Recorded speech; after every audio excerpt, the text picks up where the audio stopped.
Hi, I'm Kim from Mosaic Tiles Australia, and today I want to show you how I've created this tree of life using china and stained glass and a mixed media background of glass tiles.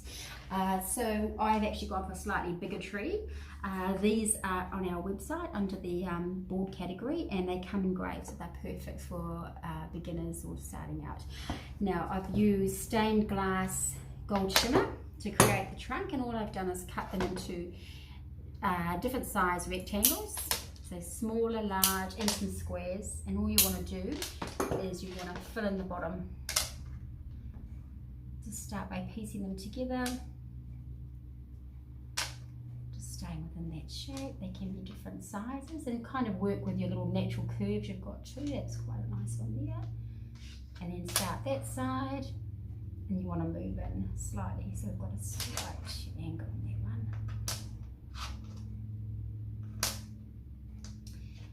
And trim them to fit where you need. This one here might have a smaller one. So just continuing up the tree, cutting the smaller one to go in there. Just getting that little angle in there.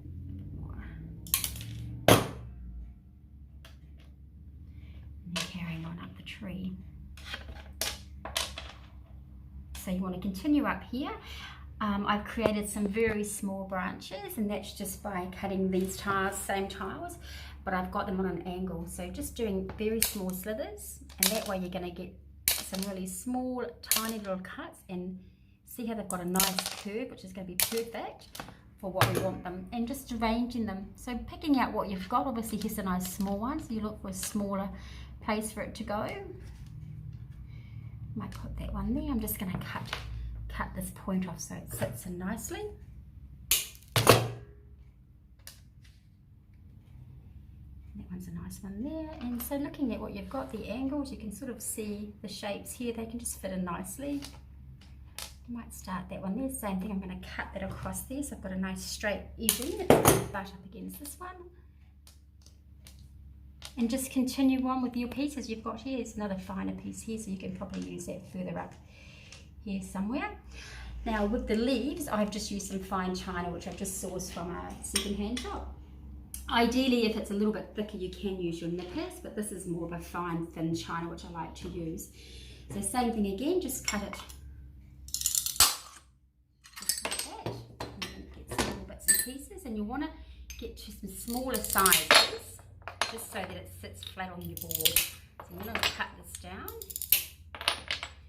Now I want to get roughly a rectangle shape is what I'm going to work on. And these are going to create the leaves. So these are the shapes we're going to go for. These will be fine.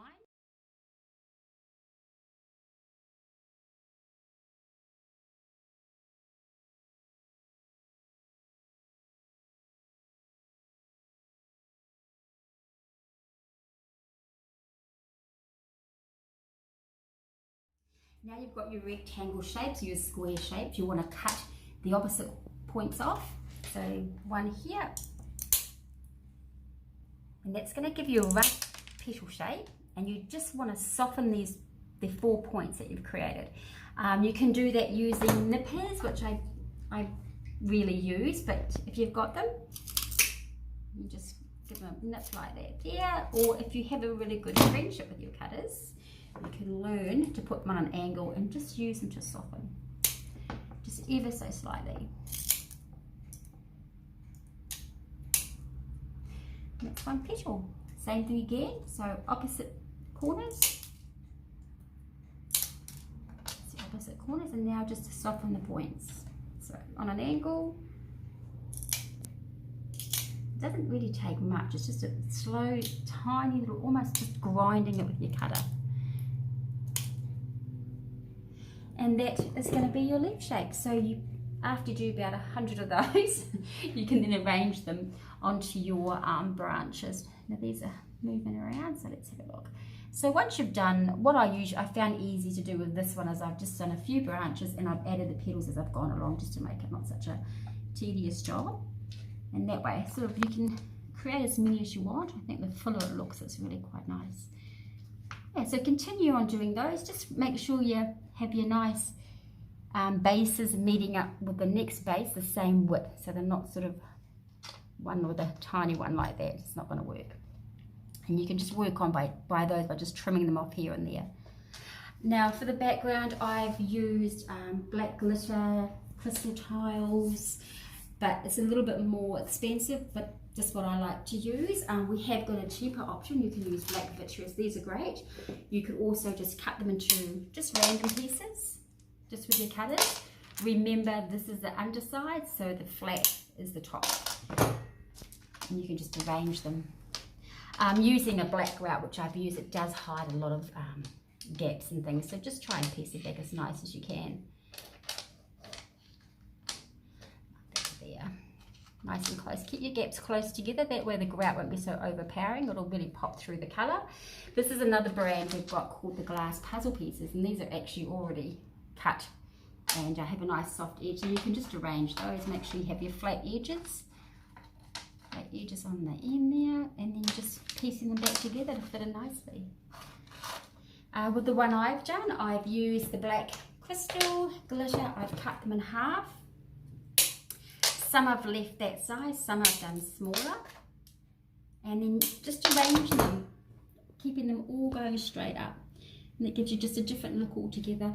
In the tree, I've just got little random sizes which look quite nice. And with these ones, you just start in the corner, and just, I would probably work with the bottom row first, mix up all the colours so you haven't got all the glitter together. You want to have a nice mix of colour. Maybe some small ones. It's just about having all these random sizes. So after spending a few hours doing that, you should get a nice little creation like that. And I would suggest, if you're using a black background, I would suggest black grout, because it just really focuses on that tree really standing out. Yeah, so enjoy that and give it a go. Thank you.